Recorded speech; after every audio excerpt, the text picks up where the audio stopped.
Good morning, everybody. It's Friday. Excuse the wet hair. This room is so cold and I'm still at the very end of this cold, so I need to get out of here quickly. But we're going on a road trip today. We are going to go and see about 1 million friends that have all got YouTube channels, which is hilarious. So we're going to like do a tour of all these YouTubers, which is just so fun.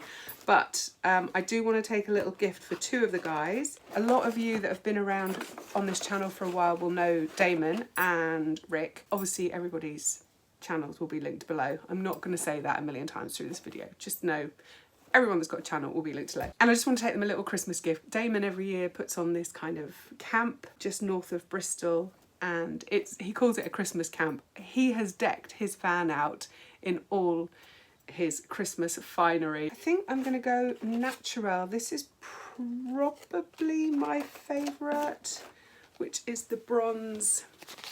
I do 4 different colours of the hardware on these, so I thought I'd give them perhaps both a bronze set each. I've been thinking about these little bags that I currently put the cable tidies in, these little cotton bags. I'm not sure that once I run out of these whether I'm going to continue using them. I think I might need to ask people. If people are just going to put that in the bin, then I definitely don't want to continue using them. Actually, do you know what I need to do? The idea is that I use these, so if I were to receive this in the post, I put this bag through the washing machine, make sure it's nice and clean, because obviously all fabric comes with like a treatment on it, like a starch solution. And then I put a scoop of coarsely ground coffee beans, freshly ground coffee beans in here, and then you can dunk it in hot water. It makes a brilliant camping coffee bag. I even did a camping coffee maker review series a few years ago. This was one of the things I tested, and it does leave your coffee a little bit kind of gritty or silty at the bottom. But I think when you're camping, I don't care about that, and it saves you having to carry the AeroPress. You can also like store jewellery in it if you're going to go away or whatever, I don't know. But I'm off. It's ever so early in the morning, please forgive me. So I perhaps need to print something, maybe a sticker that goes on this bag saying, please don't throw me away, I have uses. Maybe, and I could put a little QR code on it that people could then be taken to my blog where I've got an article about how to reuse them. That's what I need to do. Thank you for helping me walk through that process in my brain. I appreciate you. I'm a little bit concerned about going camping because the thing that's setting my cough off at the moment is when I breathe in cold air. And I should not be going camping. This is a ridiculous move on my part. What's your girl going to do when there's adventures to be had? I don't think this is going to work because they're not flat surfaces. But it's the thought that counts, right? That looks terrible. Thank goodness it's only for the boys, they won't care. Oh, that one's better. Right, that's those 2 done. And just as I was getting them ready, I got an order come in. So thank you, Claire, for ordering bronze, 1 set of bronze cable tidies. Good choice, madam. Cute.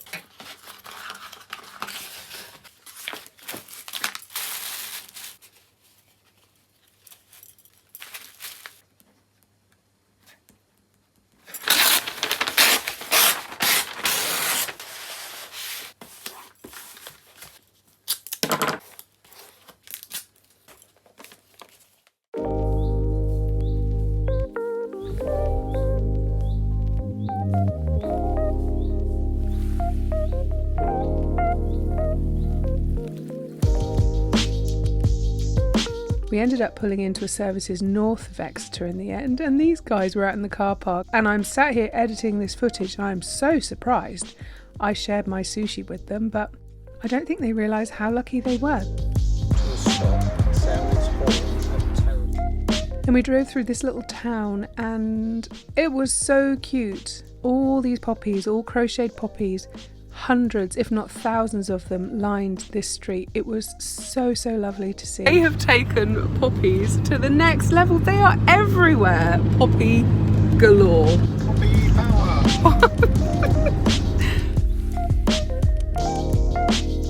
And now we're really close to the campsite and we went up this hill. It doesn't really look that steep on the video. It was pretty steep and it was really narrow, like 1 vehicle wide. And of course we met a car and then we got a little bit stuck in the mud. But it's fine. Johnny was driving. Johnny sorted it out. here we are. So this is the third time that I've stayed at this campsite, Asham Plains, and it's Johnny's first time. That up there, that little tiny dot, that's my mate Damon.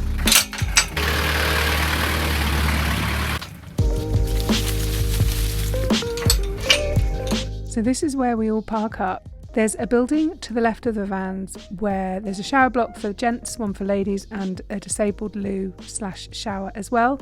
And then in the centre of all the kind of utilities is a large room that has a wood burner, which is one of the reasons that we used this place for our winter camp, because we all bring wood and get it really, really toasty, and there's lots of room to kind of hang out, whatever the weather. It really doesn't matter.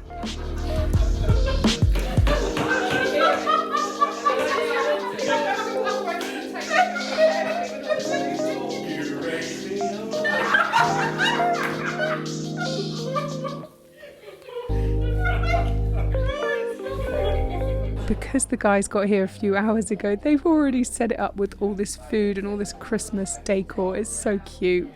We love you guys. Thank you. Rick and Damon are also seriously into VR, so there were headsets and this, I think it's a PlayStation driving game, and Johnny's never used VR before, so it was really fun watching him try it for the first time. No throwing up. If you feel queasy, take the headset off, because it creeps up on you really quickly.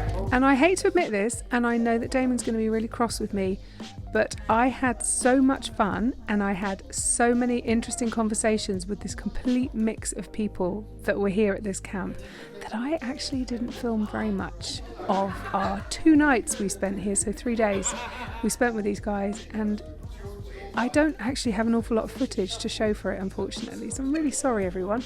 What I will say is though, everybody else captured tons of footage, so I highly recommend, if you're interested in seeing more about this camp and what 7 YouTubers get up to on a winter camp, then seriously pop down into the description box and go and watch some of their videos. They are hilarious, and it's so interesting watching the same event through other people's eyes and channels.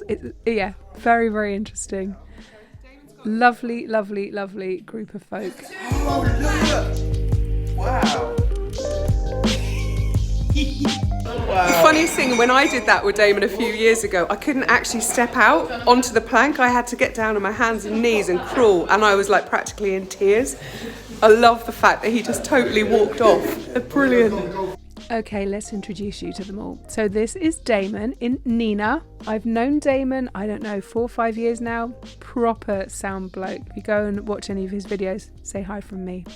This is Rick, aka Rick Van Man, and Guinevere, I believe is the name of his van. Lovely chap, and this was his fond farewell to sugar, because he's actually just given up sugar. He reckons for the rest of his life. I'm placing bets on you, Rick.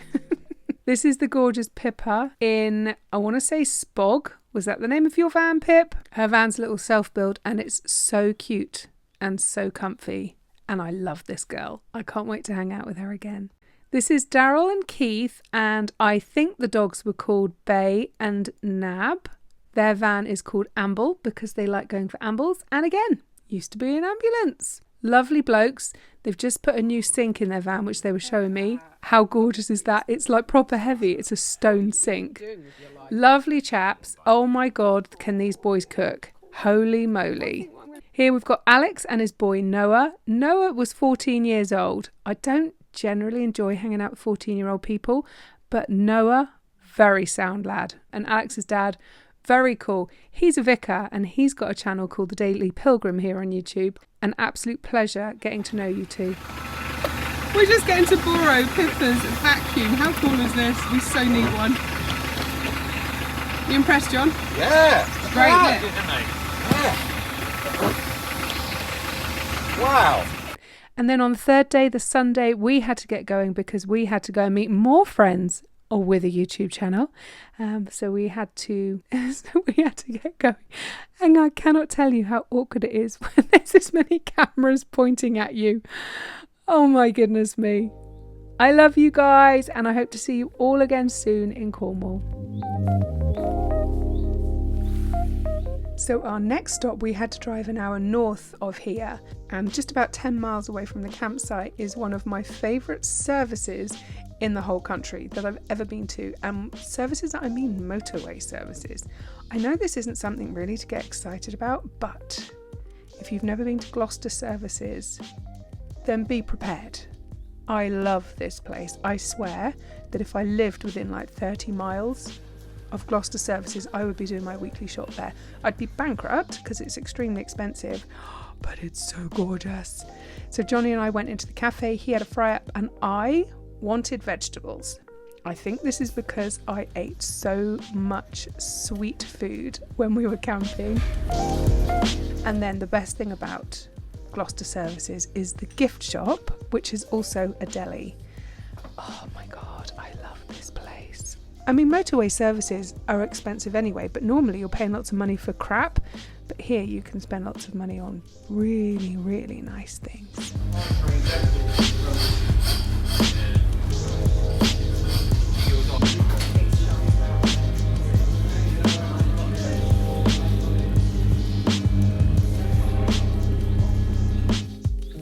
And then we ended up in Malvern, which is where our friends Ben and Lois live, and this is their workshop. Very, very, very exciting to get a little tour of this place. So I've never had Ben and Lois on the channel before, but Ben is a knife maker, a very good knife maker. He's very well known in the whole bushcraft world, and Lois, his gorgeous wife, is the leather maker. So obviously I was very excited to see her studio.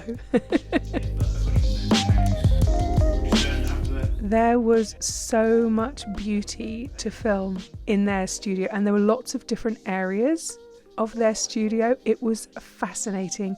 Unfortunately, there was the plan to camp at theirs for a night or two, but unfortunately we had to get back, so we only visited them for the day and we left that evening. But I had so much fun filming all throughout their different nooks and crannies and different studio spaces. What a beautiful place they've created. So much of interest. I think Johnny and I were both blown away by the scale of their operation. I kind of imagined that Ben would have 1 or 2 little machines in his workshop, you know, and he made a couple of knives a week. But oh no, this guy is hardcore. I was amazed at how much machinery and gear he had. And then we go up the stairs into this mezzanine, which is where Lois works. So this is the leather room. Oh my god, look at it. I just wanted to play. There was so much cool stuff in here. Wow, wow, wow.